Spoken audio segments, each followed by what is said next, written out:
ದೀಪಾವಳಿಗೆ ಬಂಪರ್ ಎಷ್ಟು ತಿಂಗಳ ಬಾಕಿ ಇದೆಯೋ ಅಷ್ಟು ಹಣವನ್ನ ಹಾಕ್ತಾರಂತೆ.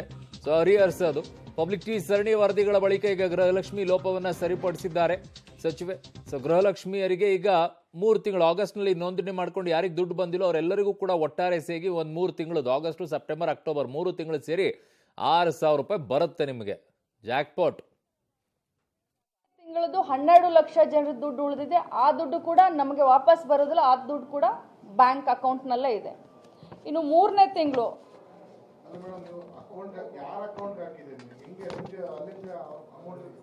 ನಾನು ಮುಗಿಸ್ಬಿಡ್ತೀನಿ, ಆಮೇಲೆ ನಿಮ್ಮ ಪ್ರಶ್ನೆಗೆ ಸಮಾಧಾನವಾಗಿ ಉತ್ತರ ಕೊಡ್ತೀನಿ. 3ನೇ ತಿಂಗಳು 1,16,00,000 ಜನರಿಗೆ ನಾವು ಈಗಾಗಲೇ ಎಷ್ಟು ದುಡ್ಡು ಹಾಕಿದ್ದು? 2,400 ಕೋಟಿ ದುಡ್ಡನ್ನು ಸರ್ಕಾರದಿಂದ ಈಗಾಗಲೇ ನಾವು ಬಿಡುಗಡೆಯನ್ನು ಮಾಡಿದ್ದೀವಿ.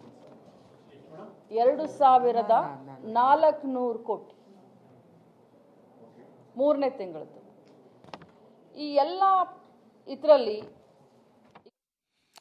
ಸೊ ಈಗ ಗೃಹಲಕ್ಷ್ಮಿಯಲ್ಲಿ ಜಾಕ್ಪಾಟ್ ಏನು ಅಂತಂದ್ರೆ, ಯಾರಿಗೆ ಅಮೌಂಟ್ ಸಿಕ್ಕಿಲ್ವೋ ಅವರಿಗೆಲ್ಲ ಅಮೌಂಟು 3 ತಿಂಗಳದ್ದು ಒಟ್ಟಾರೆ ಅಮೌಂಟ್ ದೀಪಾವಳಿಗೆ ಸಿಕ್ಬಿಡುತ್ತೆ. ಅದೇನೋ ಆಯಿತು. ಬಟ್ ಕೆಲವರಿಗೆ ಸಿಗ್ತಾ ಇಲ್ವಲ್ಲ, ಆ ಸಮಸ್ಯೆ. ಅವ್ರು ಹೇಳ್ತಾ ಇರೋದು ಆಗಸ್ಟ್ ತಿಂಗಳಲ್ಲಿ 2,169 ಕೋಟಿಯನ್ನು ಹಾಕಿದ್ದೀವಿ, 1,08,00,000 ಮಹಿಳೆಯರಿಗೆ ಯಾರಿದ್ದಾರೆ ಅವರಿಗೆ. ಸೊ ಇನ್ನು 1,14,00,000 2ನೇ ತಿಂಗಳು ಅಂದರೆ ಸೆಪ್ಟೆಂಬರ್ ತಿಂಗಳಲ್ಲಿ 2,288 ಕೋಟಿ ರೂಪಾಯಿನ ಈಗಾಗಲೇ ಹಾಕಿದ್ದೀವಿ ಅಂತ ಹೇಳ್ತಿದ್ದಾರೆ.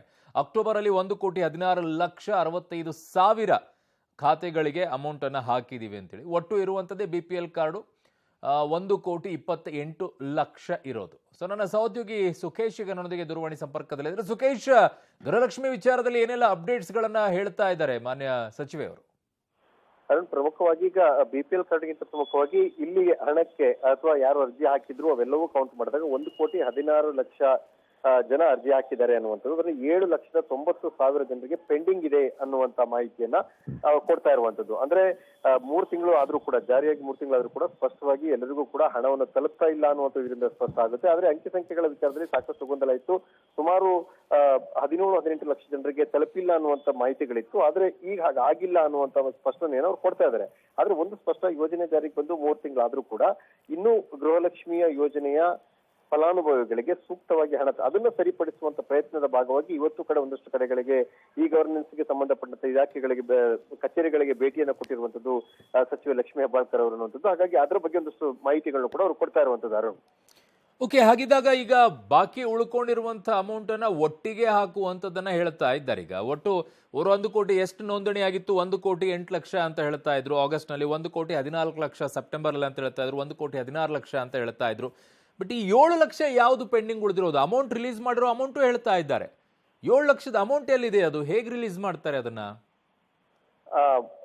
ಅರುಣ್, ಬೇರೆ ಬೇರೆ ತಾಂತ್ರಿಕ ಕಾರಣಗಳನ್ನ ಹೇಳಿದ್ರು. ಹಿಂದೆ ಕೂಡ 1,59,000 ಜನರದ್ದು ಆಧಾರ್ ನಲ್ಲಿ ಬೇರೆ ಬೇರೆ ಹೆಸರು ಇತ್ತು ಅನ್ನುವಂಥದ್ದು. ಅದನ್ನ ಮತ್ತೆ ಅಂದ್ರೆ ಆಧಾರ್ ನಲ್ಲಿರೋ ಹೆಸರು ಬೇರೆ ಇತ್ತು, ಇಲ್ಲಿ ಲಿಂಕ್ ಮಾಡಿದಂಥದ್ದು ಬೇರೆ ಇತ್ತು ಅಕೌಂಟ್ಗೆ ಅನ್ನುವಂಥದ್ದು ಬೇರೆ ಹೇಳಿದ್ರು. ಅಲ್ಲದೆ 5,96,000 ಜನರದ್ದು ಆಧಾರ್ ಸೀಡಿಂಗ್ ಆಗಿರ್ಲಿಲ್ಲ, ಅದು ಆಗ್ಬೇಕು ಅನ್ನುವಂಥದ್ದು. ಅಂದ್ರೆ ಅಕ್ಟೋಬರ್ 1ನೇ ವಾರಕ್ಕೆ ಆ ಪರಿಸ್ಥಿತಿ ಇತ್ತು. ಅದನ್ನು ಸರಿಪಡಿಸುವ ಪ್ರಯತ್ನ ಮಾಡದಂತೆ ಕಾಣಿಸ್ತಿದೆ. ಆ ಲೆಕ್ಕದಲ್ಲಿ ಹೇಳ್ಬೇಕಂದ್ರೆ ಸುಮಾರು 16-17 ಲಕ್ಷ ಜನರಿಗೆ ಇನ್ನೂ ಹಣ ತಲುಪಿರ್ಲಿಲ್ಲ ಅಕ್ಟೋಬರ್ 1ರ ವಾರಕ್ಕೆ. ಈಗ ಇವ್ರು ಹೇಳುವಂತ ಪ್ರಕಾರ 7 ಲಕ್ಷ ಜನ ಅಂತಂದ್ರೆ ಒಂದಷ್ಟು ಸರಿ ಮಾಡ್ಕೊಂಡಿರಬಹುದು ಅನ್ನುವಂಥದ್ದು. ಹಾಗಾಗಿ ಮೊದಲು ರಿಜಿಸ್ಟರ್ ಆದಂತ 1,08,00,000 ಜನರಿಗೆ ಹಣ ತಲುಪ್ತಿದೆ ಅನ್ನುವಂಥದ್ದು. ಉಳಿದ ಹೆಚ್ಚುವರಿ ರಿಜಿಸ್ಟರ್ ಆದಂತ ಅಕೌಂಟ್ ಇಟ್ಟು ನೋಡ್ತಾ ಹೋದ್ರೆ 1,15,000ಕ್ಕೂ ಹೆಚ್ಚು ಜನರಿಗೆ ರಿಜಿಸ್ಟರ್ ಆಗಿದ್ರೆ ಅವರಿಗೆ ಇದುವರೆಗೂ ಸರಿಯಾಗಿ ಹಣ ತಲುಪ್ತಾ ಇಲ್ಲ. ಮತ್ತು ಅಲ್ಲಿ ತಾಂತ್ರಿಕ ಸಮಸ್ಯೆಗಳಿದೆ ಅನ್ನೋದನ್ನು ಕೂಡ ಸರಿಪಡಿಸಬೇಕಾಗುತ್ತೆ. ಅರುಣ್.